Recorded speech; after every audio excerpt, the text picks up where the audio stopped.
সুপ্রিয় শিক্ষার্থীরা, এ to Z academy চ্যানেলের পক্ষ থেকে তোমাদেরকে স্বাগতম। আজকের এই পর্বে পঞ্চম শ্রেণী বাংলাদেশ ও বিশ্ব পরিচয় বিষয়ে 6 পৃষ্ঠা থেকে আলোচনা করব। এখানে গয়ে বলা হয়েছে নিচের বিবৃতিগুলো পড়ি এবং কোনগুলোর সাথে আমি একমত তার টিক চিহ্ন দেই।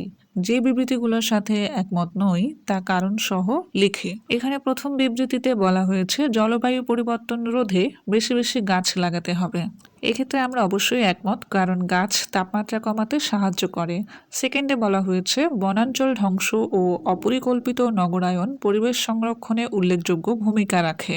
এক্ষেত্রে আমরা একমত নই, কারণ এটি পরিবেশের ভারসাম্য নষ্ট করে। 3 নম্বর, নবায়নযোগ্য জ্বালানি ব্যবহার পরিবেশ বান্ধব। এটি আমরা একমত, কারণ এটি দূষণমুক্ত ও পরিবেশ বান্ধব। 4 নম্বরে বলা হয়েছে মোটর গাড়ি ব্যবহার না করে সম্ভব হলে হাঁটা এবং সাইকেল চালানোর অভ্যাস গড়তে হবে। এক্ষেত্রে আমরা একমত, কারণ এতে জ্বালানির সাশ্রয় হয় ও দূষণ কমে। 5 নম্বর, জ্বালানির জন্য কাঠ ও কয়লার ব্যবহার বৃদ্ধি করতে হবে। এক্ষেত্রে একমত নই, কারণ এতে বায়ু দূষণ বাড়ে। এরপর বলা হয়েছে পাহাড় কাটা, ফসলি জমির মাটি কাটা বন্ধে সক্রিয় ভূমিকা পালন করতে হবে। এক্ষেত্রে একমত, কারণ এটি পরিবেশের ভারসাম্য রক্ষা করে। তারপর বলা হয়েছে জলাধার সংরক্ষণ না করে পুকুর, খাল, বিল, নদীনালা, হাওর ইত্যাদি ভরাট করে কোনো কাজ করতে হবে। এক্ষেত্রে একমত নই, জলাধার জীববৈচিত্র্য রক্ষা করে।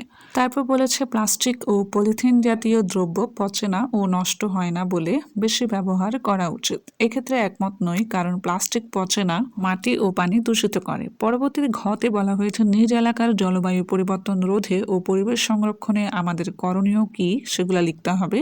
1 নম্বর, বেশি করে ফলজ ও বনজ গাছ লাগাতে হবে, অর্থাৎ যে গাছে ফল হয় সেগুলো লাগাতে হবে। 2, প্লাস্টিক ও পলিথিন বর্জন করে পাটের ব্যাগ ব্যবহার করতে হবে। 3, অপ্রয়োজনে লাইট, ফ্যান ও এসি বন্ধ রাখতে হবে। 4, পুকুর বা জলাশয় ভরাট করা থেকে বিরত থাকতে হবে। 5, বাড়ির বর্জ্য নির্দিষ্ট স্থানে ফেলতে হবে। এই ছিল আজকের পর্ব। পরবর্তী ভিডিওগুলো পেতে আমার চ্যানেলটি সাবস্ক্রাইব করুন। ধন্যবাদ।